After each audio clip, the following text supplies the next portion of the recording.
ikkita tizza bir-biriga kelib, oyoqdagi tashqariga ketishi, ikkita tizza bir-biriga kelib, to'g'ri ketsa, unda X demaymiz.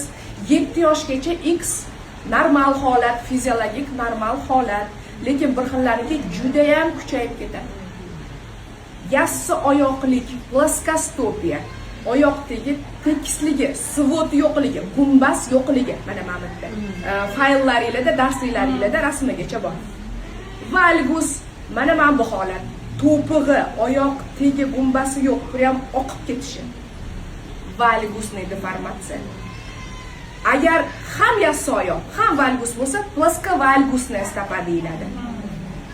Oyog'ini ichkariga tashab yurishi, kosalapost,